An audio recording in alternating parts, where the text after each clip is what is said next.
저희 집은 책 창고가 아닐까? 예, 이런 생각이 들기도 하고요. 되게 여기저기 책이 많이 흩어져 있습니다. 우리가 흔히 뭐 MSG를 쳤다 이런 말을 하곤 하잖아요. 그런 것들이 전혀 없이 이것 너무 약간 드라마 같이 보이지 않을까? 그래서 오히려 담백하게 구성한 부분들이 있을 정도로 개를 키우니까 별일이 다 있더라고요. 저는 소설가가 된 지 지금 13년째인데요.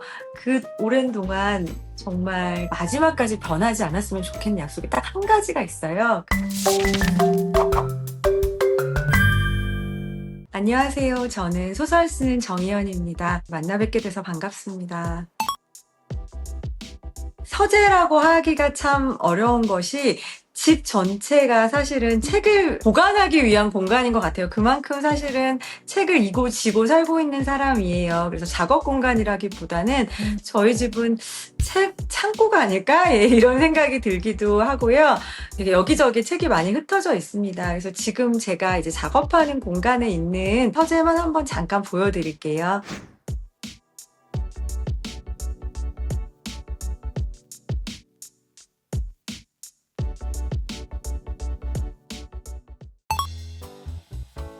굉장히 더운 여름인데요. 저는 상반기에 아주 오랜만에 그 작은 단행본 2권을 출간을 했습니다. 그래서 조금 바쁘게 상반기를 지냈고요. 지금은 이제 곧 나올 소설집 편을 준비를 하고 있습니다.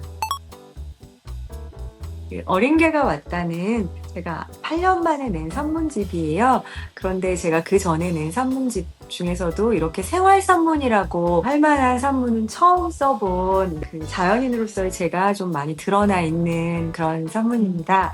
제가 3년 전에 우연한 기회에 들개 출신이었던 지리산에 작은 강아지 한 마리를 집에 데려와서 키우게 되었어요.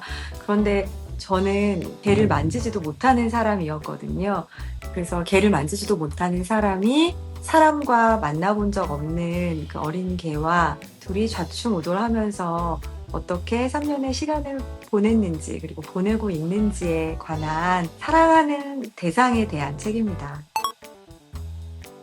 저희 개 이름은 루돌이고요. 루돌프에서 따왔어요. 저희 가족들이 개 이름을 뭘로 지을까를 놓고 굉장히 막 갑론을박하면서 논쟁이 벌어졌는데요. 그때 12월에 이 친구가 집에 도착을 했기 때문에 모두가 산타 할아버지를 기다리면서 루돌프도 같이 기다리잖아요. 그렇게 모두에게 환영받는 존재가 되었으면 좋겠다라는 바람 담아서 지어본 그런 이름이 루돌이입니다. 루돌이는 이제 3살이고요. 16kg 정도가 되는 검흰의 바둑이입니다.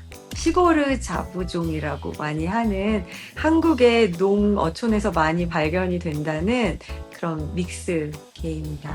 그리고 먹을 것을 아주 좋아하는 개이고요.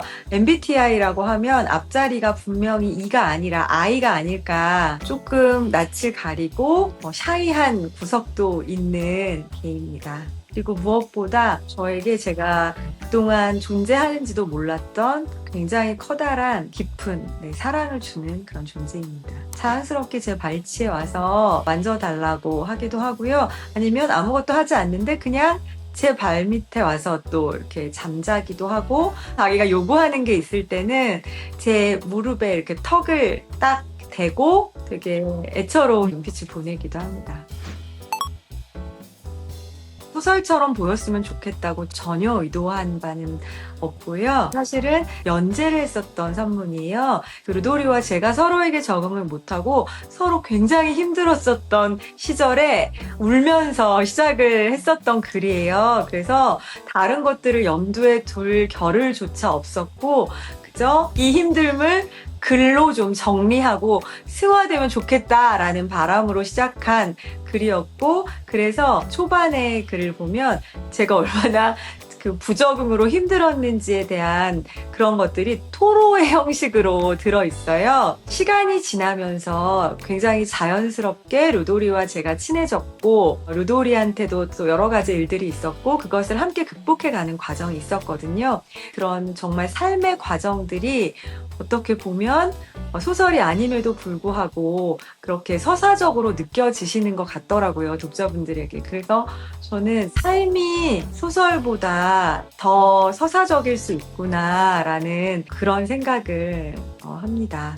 우리가 소설 같은이라고 할 때 소설이 사실은 삶이잖아요. 우리의 그 커다란 어떤 사건을 하는 것이 쓰는 것이 소설일 수도 있겠지만 사실은 그 소와 설이 작은 이야기인 거잖아요. 우리 삶의 다양한 어떤 그런 국면들, 사람들의 마음들, 우리의 마음과 그 삶이 만나서 우리의 내면이 어떻게 변해가는지를 보는 것이 소설일 수도 있거든요.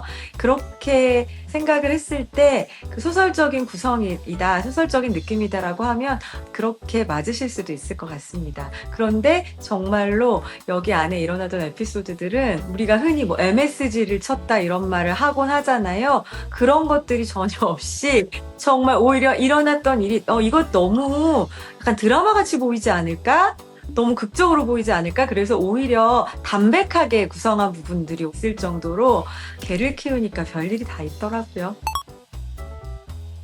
사는 사람이라는 제목의 단편 한 편과 이 소설에 대한 질문과 제 답, 그리고 이 소설을 쓸 때 제 마음이 들어있는 작가의 말, 이렇게 구성된 작은 책 한 권입니다. 위즈덤 하우스에서 위픽 시리즈라고 많은 중견 소설가들, 신인 소설가들의 소설도 이렇게 같이 해서 이런 시리즈로 되게 재미있는 작업을 엮어내고 계시거든요. 그래서 저도 이 중 하나로 88번으로 참여한, 그래서 다른 작가님들과 함께 참여를 해서 더 의미 있다고 저 스스로 생각하는 그런 작업물입니다.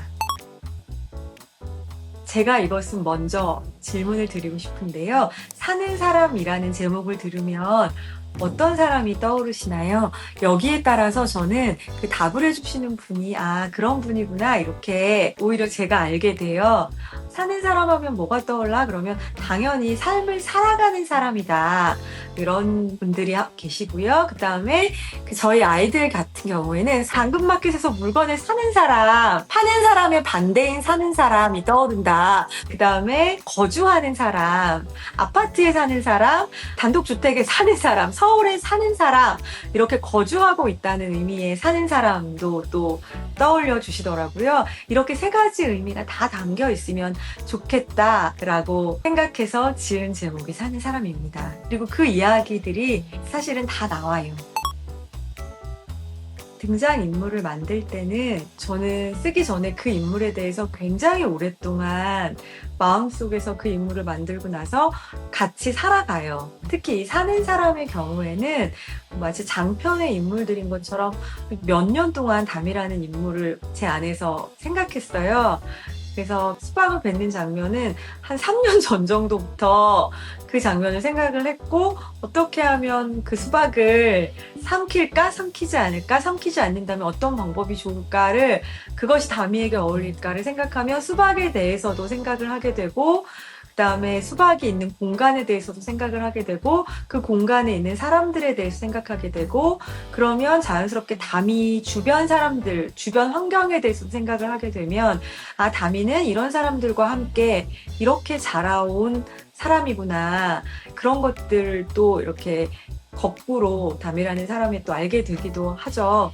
그렇게 여러 경로를 거쳐서 인물에 대해서 먼저 단단하게 만들어 놓고 소설을 쓰려고 하는 편입니다. 모든 단편의 인물들을 그렇게 만들지는 못하는데요. 이 소설의 경우에는 제가 이 청탁을 받은 게 3년 전으로 거슬러 올라가요. 그래서 이 시리즈가 런칭이 되기 전부터 사실은 이제 저는 언젠가 이 소설을 쓴다라는 계약이 있었는데요. 근데 제가 88권째 나왔잖아요. 그만큼 88권의 책이 나올 동안의 시간만큼 저는 이 소설을 쓰고 있었어요. 다른 소설들도 함께 쓰고 있고 다른 작업도 함께 하고 있었지만 제 마음속에 굉장히 깊은 곳에서는 항상 담이라는 사람이 같이 살고 있었습니다. 그래서 제가 좀 좋아하는 그런 소설이에요. 네, 부동산과 교육을 한국 사회에서 굉장히 예민한 주제라고 많이들 생각을 하고 또 그렇게 말씀을 해주시는데요. 그것은 다시 말하면 생활인으로서의 저 역시 그렇게 제 일상에 되게 뜨거운 감자처럼 항상 생각하고 있는 그런 부분이기도 합니다. 저는 소설가가 된 지 지금 13년째인데요. 그 오랜 동안 저라는 사람도 정말 많이 바뀌고 제 소설 세계도 많이 변했을 거예요. 그런데 제 안에 단 한 가지 약속만은 정말 마지막까지 변하지 않았으면 좋겠는 약속이 딱 한 가지가 있어요. 가장 지금 현실의 당대의 것을 피하지 말자. 가장 첨예한 당대를 쓰자라는 것이에요. 쓰려면 먼저 잘 보아야 하잖아요. 그래서 다른 저의 주관적인 자연인으로서의 눈이 아니라 작가로서 항상 객관적인 관찰자로서 카메라로서의 시선을 잃지 말자. 그런 다짐이 제 안에 여전히 있습니다. 그래서 아마도 이렇게 첨예한 주제라고 말씀해 주시는 그 두 가지 이야기를 자연스럽게 발견하고 두 가지를 겪어보면 어떨까 이런 생각을 하면서 고민을 해서 결과물이 나온 것 같아요. 많이들 마지막 문장에 대해서 말씀을 주세요. 그런데 여기 비밀이 하나 있습니다. 어떤 비밀이냐면요. 단행본을 읽으시는 분들은 마지막 문장이 모르는 새 내가 팔아버린 것과 내가 빼앗긴 것을 그리고 잃어버리지 않은 것을 생각하면서 나는 오래도록 자리에서 일어서지 못했다. 이렇게 이제 단행본에 이렇게 되어 있는데요. 이게 먼저 짧게 연재가 됐었어요. 그래서 이 초고에는 잃어버리지 않은 것이라는 문장이 없었습니다. 그냥 내가 팔아버린 것과 내가 빼앗긴 것을 나는 생각하고 있었다. 가 제가 생각했었던 오리지널 리티고 문학적으로 생각을 한다면 저는 잃어버리지 않은 것이 없는 편이 좀 문학적이지 않을까라는 생각을 하기도 했어요. 잃어버리지 않은 것, 잃어버린 것은 조금 더 직접적인 표현이니까요. 그리고 잃어버리지 않은 것은 좋은 것이라는 생각을 독자들이 하기 쉬우니까요. 그럼에도 불구하고 지금의 저는 잃어버리지 않은 것이라는 문장을 넣고 싶었어요. 아마 10년 전에 저는 넣지 않았을 것 같습니다. 그런데 지금의 저는 조금 더 어떤 것에 유보적이 되었어요. 아, 정말 문학이라고 하는 것이 정말 문학일까? 그리고 잃어버리지 않은 것이 좋은 것일까? 무엇일까? 제 안에서 그 전보다 더 많은 혼란과 질문이 들어있는 것 같아요. 그래서 그런 것들을 좀 더 같이 생각해 보자라는 의미에서 잃어버리지 않은 것이라는 그런 문장을 넣었고요. 그래서 독자분들께서 더 많이 잃어버린 것이 무엇이고 잃어버리지 않은 것이 무엇인지를 저도 답을 모르기 때문에 더 많이 생각해 보시고 저한테도 답을 주셨으면 좋겠습니다. 알라딘 인스타를 통해서 여러 독자분들이 질문을 주셨다고 해요. 그래서 제가 몇 가지만 추려서 답을 드리겠습니다. 네, 치모스 파로님께서는 작가님의 일상에서 어린 개와 함께 살며 가장 많이 바뀐 건 무엇인지 궁금합니다. 라고 주셨는데요. 저 이거 진짜 확실하게 말씀드릴 수 있습니다. 저는 조금 약간 귀차니즘이 많은 사람이라 밖을 많이 다니지 않았거든요. 그런데 루도리와 함께 살면서 프로 산책러로 거듭나서 하루에 한 번은 꼭 그리고 뭐 두 번, 세 번까지도 1시간 정도 이 동네 주변을 빠른 걸음으로 걷는 사람이 되었습니다. 그래서 아마 그 전에 비해 운동량이 많이 늘어났을 겁니다. 두 번째 질문.